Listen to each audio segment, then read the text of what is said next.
Claro que me gustaría conocer la canción que hizo llorar a Bob Dylan. Creo que a todos, ¿no? La canción que escucha Tomás para sentirse tranquilo después de cometer una estupidez. La canción que escucha para sentir que todo está bien. La canción que conduce al Sombra a otro ataque de pánico.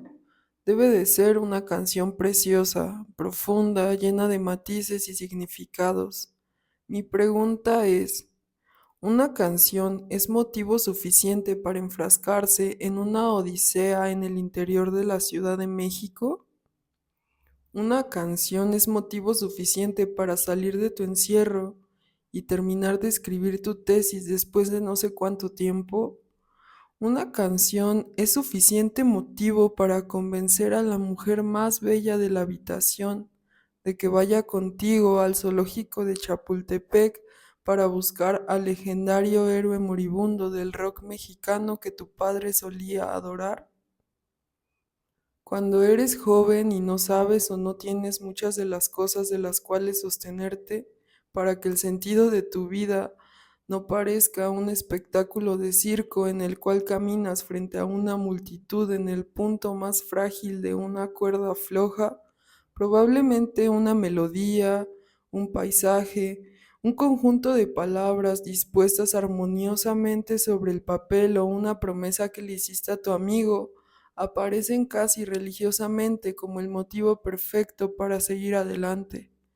No se necesita más, solo ese impulso, solo esa sensación que invade todo tu cuerpo, como fotogramas dispersos que aparecen en tu imaginación, como todas las posibilidades acerca de lo que podría pasar, como el miedo disolviéndose y dando lugar a algo que se siente como la adrenalina, como la alegría que se convierte en llanto, como darle otra oportunidad a todo lo que nos rodea para que nos muestre una vez más su belleza inagotable.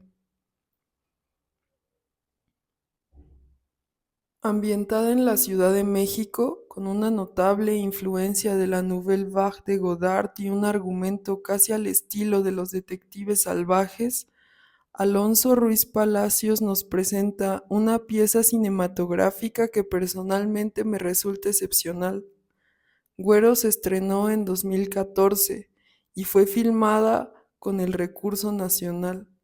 Importante mencionar este detalle porque casi siempre pensamos que la revolución, que lo salvaje, que lo que desafía el orden convencional de las cosas, prescinde de aquello mismo que lo mantiene en estructura y que lo asfixia. Pero ¿qué tal si fuera en parte gracias a ello que existe? ¿Qué tal si una representación del absurdo en el cine considerado de arte mexicano pudiese contar con cierta conciencia de implicaciones geopolíticas y desarticular incluso algunos de los conceptos esenciales que hacen funcionar nuestro sistema económico, a partir de evidencias sobre la violencia en sus dinámicas, aproximándonos a lo que hay detrás de las luchas sociales y construyendo una crítica que se desarrolla de forma subyacente en el argumento que propone el director? ¿Qué tal si en algún momento del desarrollo evolutivo que propuso Darwin la cadena se rompió y ahora el mismo y monstruoso sistema capitalista que puede devorarnos y que sin duda lo hace, también pudiera alimentar un poco del fuego necesario para acabar con él? Quizá solo basta con hacerlo evidente. Quizá enunciarlo ya despierta cierta sospecha en aquellos que miran con atención. Quizá toda esa articulación discursiva y dinámica que nos brinda la experiencia cinematográfica constituye en sí misma una herramienta fundamental para el caos. Claro que este tipo de ideas necesitan más y mejores argumentos para sostenerse por sí solas, pero por ahora dejar el planteamiento suspendido en el aire es suficiente. Tomás es enviado a la Ciudad de México con su hermano mayor porque su mamá cree que así dejará de ser un rebelde, o porque probablemente está harta de su comportamiento. Tomás está furioso, Tomás está aburrido, Tomás corre a lo largo de la orilla del mar. Tomás reproduce una y otra vez la canción que su padre adoraba, la canción más hermosa que ha escuchado y que, según le contó su papá, hizo llorar a Bob Dylan. Cuando llega a la unidad de departamentos en Copilco donde vive su hermano, es absorbido por la experiencia completa que le proporciona la mítica Universidad Nacional Autónoma de México. Hay una huelga activa que impide que Sombra asista a la facultad, lo que en consecuencia también impide que termine su tesis o que se enfrente a la realidad, al trabajo y a la vida adulta. Se la pasa encerrado con su roomie Santos, tratando de descifrar el enigma milenario acerca de la inmortalidad del cangrejo. Habita una especie de ensoñación, lejos del tiempo y el espacio tal y como los conocemos, lejos de la comunidad, lejos de la lucha social, lejos de las asambleas y los pliegos petitorios, lejos de la democracia y la confrontación de los ideales, lejos del discurso y de la necesidad de congruencia, de la necesidad de defender aquello en lo que cree o aquello que todos le dicen que es lo correcto. Sin dinero y sin alimentos, café, alcohol y humo de tabaco es lo único que Santos y Sombra requieren para seguir viviendo. Tommy no lo sabe, pero tiene a la compañía perfecta para experimentar el vacío metropolitano, el sinsentido de la vida, en un lugar tan estético y colosal como solo la Ciudad de México puede ser. La vida transcurre natural y simplemente para ellos, hasta el día en que Tomás encuentra una columna brevísima en el periódico, donde se anuncia la gravedad en el estado de salud de Epigmenio Cruz, autor de la canción que hizo llorar a Bob Dylan, prometedor y legendario personaje del rock mexicano que se presentó, ni más ni menos, en el Festival de Avándaro, cuando México experimentó su propia versión de Woodstock. 1971, tan solo 3 años después de la represión en la Plaza de las Tres Culturas de las unidades habitacionales de Tlatelolco, un acontecimiento que dejó una herida inolvidable en el alma de la juventud mexicana, un hecho histórico que todavía sangra en la memoria colectiva de México, una sensación que respira y se acrecienta con los años en el subterráneo espíritu de todas y todos los que eligen no olvidar. Tomás, invadido por la desesperación, obliga o convence a Sombra para ir a ver a Epigmenio al hospital, para no dejar que muera solo, quizá porque su padre estaría orgulloso de que se le ocurriera semejante poética e irrelevante idea, quizá porque no entiende cómo es posible que un ídolo del rock sufra este solitario destino, quizá porque esa canción de Epigmenio es todo lo que tiene. Así empieza la odisea, así empieza la búsqueda, así se abren las puertas del camino. Lo que ocurre después me recuerda a Jack Kerouac regresando de su viaje durante meses en la carretera y escribiendo en una sola noche su novela más conocida. Me recuerda a Arturo Belano y Ulises Lima. Me recuerda al viaje al fin de la noche que nos regaló Louis Ferdinand Céline, a los monólogos inmensos que Camus repite hasta el cansancio, a la necesidad humana, casi heroica o estoica, de no dejar que la vida haga de nosotros lo que quiera, sino de responder a sus estímulos y pruebas. ¿Para qué? ¿Para qué? La respuesta considero que no puede presentarse en el mismo plano para todos, porque no tiene el mismo sentido para todos. La respuesta muchas veces ni siquiera adopta una forma tangible o fácil de explicar. Este tipo de respuestas son más como sensaciones o ideas o impulsos o presentimientos que surgen en alguna parte al interior de cada uno, que poco a poco van creciendo, que a veces impregnan todo lo que nuestra existencia implica, que otras veces nos son arrebatadas cuando ni siquiera somos conscientes de que están ahí. La cuestión que considero fundamental con esta respuesta se trata de algo que no es fácil o simple. Tampoco creo que sea algo que puede reducirse a esta simplificación moderna de ser tibio entre comillas o radical también entre comillas. porque ese impulso que nos invade para responder, aparte de estar determinado por factores muy personales, está tatuado en cada cosa que somos y en el sentido que elegimos darle a nuestra existencia. Quizá esa capacidad es lo más valioso que tenemos, esa sensibilidad que nos conduce a nuevas personas, a nuevos lugares, a paisajes y aromas que nunca imaginamos conocer, a sentimientos que no teníamos idea que podíamos experimentar, a ideas que se vuelven mantras, que se vuelven epitafios inscritos y llenos de polvo en las lápidas de los cementerios. En este punto me parece increíble el poder que una sola idea o que una sola palabra puede ejercer en la humanidad. Cada decisión que tomamos termina por constituir nuestro ser. Poco a poco va formando nuestra vida y nuestro destino, si se me permite utilizar tal concepto. El espectro humano se vuelve complejo, la vida se vuelve compleja. ¿Alguna vez ha sido fácil? Incluso cuando sigues paso a paso la receta para preparar la comida más deliciosa del mundo, existe la posibilidad de que no tenga un buen sabor, ¿cierto? Tomás, santos y sombras se enfrascan en un viaje lleno de matices, lleno de ideologías, lleno de expresiones de vida tan distintas como similares entre sí.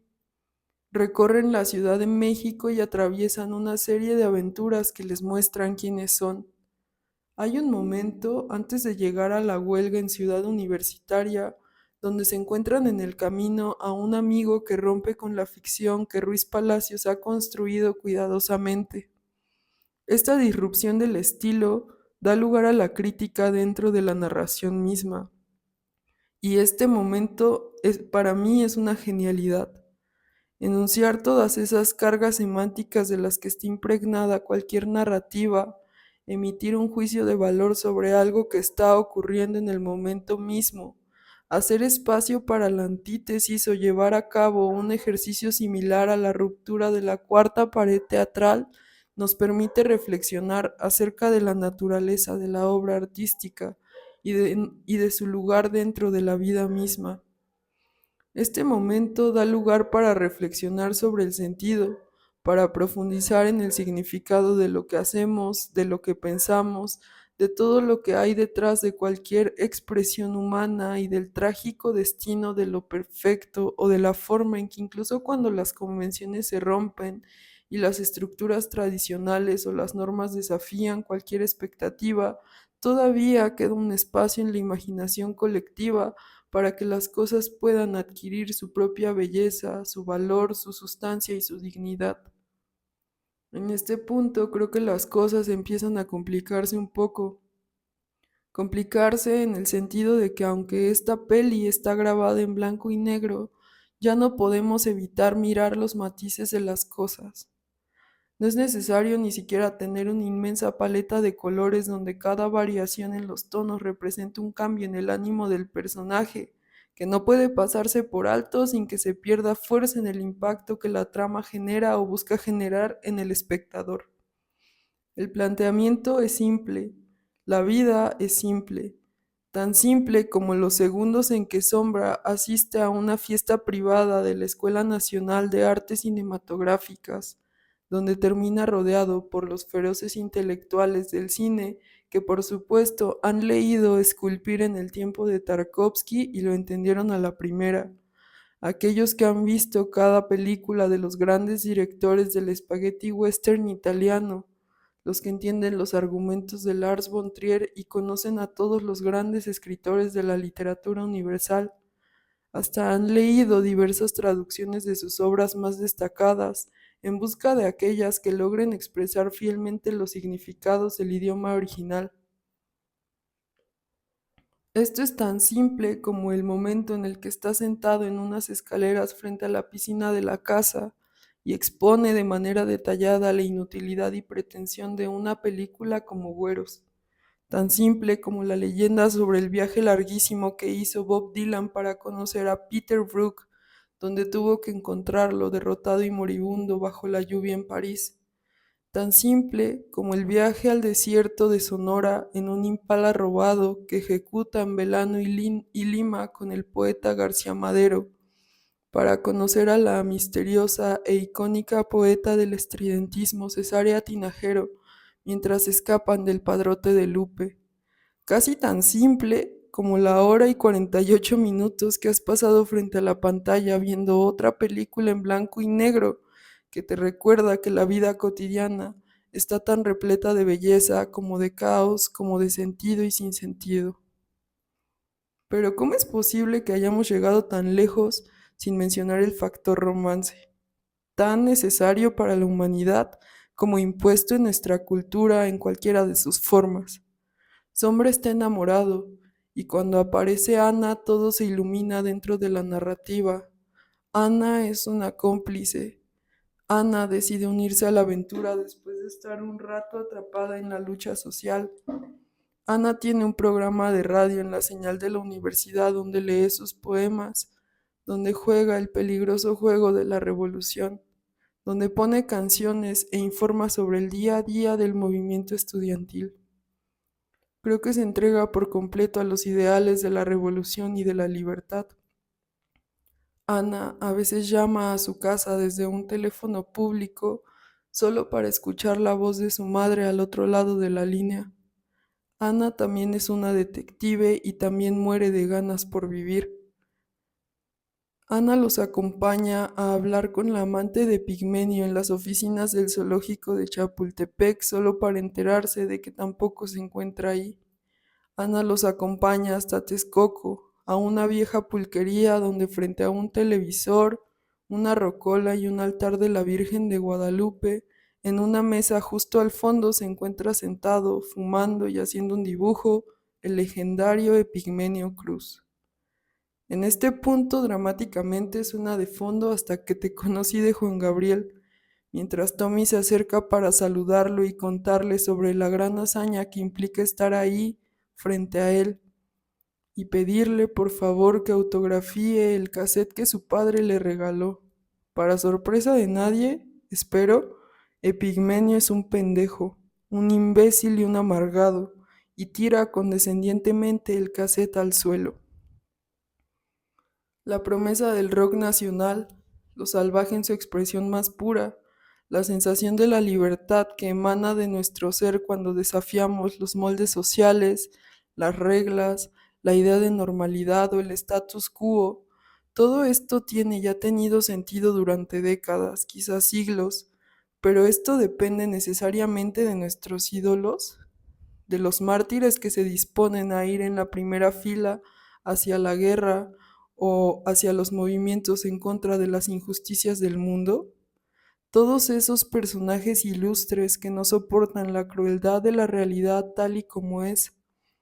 Aquellos que prefieren morir por lo que creen antes de permitir que la norma los convierta en agentes dóciles y subordinados a las decisiones del poder en turno.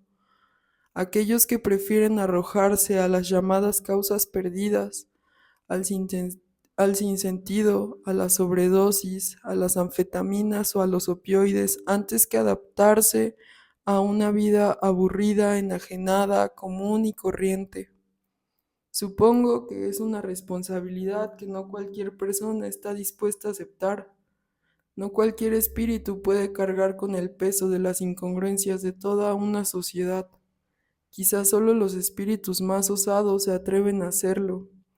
A esto me refería hace un rato. Pensemos en un ídolo, el que sea de nuestra preferencia.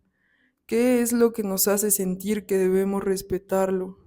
¿Qué es lo que constituye esa aura heroica y magnética que nos atrae de manera irresistible hacia él? Es importante saber a quién idolatrar. ¿Sabrán los seguidores de Charles Manson lo que estaban haciendo? ¿Entendemos lo que significa idolatrar a alguien? ¿Cuál de nuestros vacíos antropológicos sentimos que se llena cuando tenemos una figura similar a la de Dios o a la del Hijo de Dios a la cual idolatrar? ¿Por qué lo hacemos? Sombra se posa frente al tigre. Ya no es solo una sensación, es el momento exacto donde tiene que afirmarse como sujeto, donde toda la odisea adquiere sentido, donde los recuerdos de su infancia con Tomás cuando su papá ponía el cassette de Pigmenio lo llenan de vigor, donde el vacío se agota, donde el sinsentido se agota, donde nadie puede arrebatarte el sentimiento, ese sentimiento. Esa sensación permanente de que la vida, por más absurda que parezca, necesita ser experimentada, expresada, incluso adorada casi devotamente, y no solo la vida, cada una de las expresiones humanas, todo lo que implica el espectro humano. Qué difícil es pensar en una conclusión para todas estas ideas. Quizá debería poner hasta que te conocí yo también, para ver si logro articular un momento sentimental dramático y una conclusión heroica sobre las cosas que me trajeron hoy a escribir y compartir todo esto. Quizá solo sea necesario decir que a veces me recuerdo viendo una y otra vez esta película y siento que comparto un sentimiento con Tomás. Quizá recuerdo la primera vez que la vi y todo lo que desencadenó en mi persona y todo lo que vino después. Quizás escribo esto como una medida casi desesperada para que este sentimiento permanezca, para no olvidarlo, para persistir, aunque parezca inútil, aunque no termine con la guerra ni con las mujeres muertas, acosadas, violentadas, aunque las personas desaparecidas sigan desaparecidas, aunque el mundo siga pudriéndose mientras los niños juegan, mientras alguien se preocupa de que llegues con bien a tu casa, mientras vas con tus amigos a un bar y recuerdas los momentos más bellos que la universidad, que la vida misma te han podido otorgar, y alguien que ha memorizado una frase icónica de Salvador Allende la repite en voz alta, y entonces las cosas adquieren sentido, al menos durante ese instante, la cantidad necesaria de sentido para que la belleza que nos rodea sea suficiente, para que la poesía sea suficiente.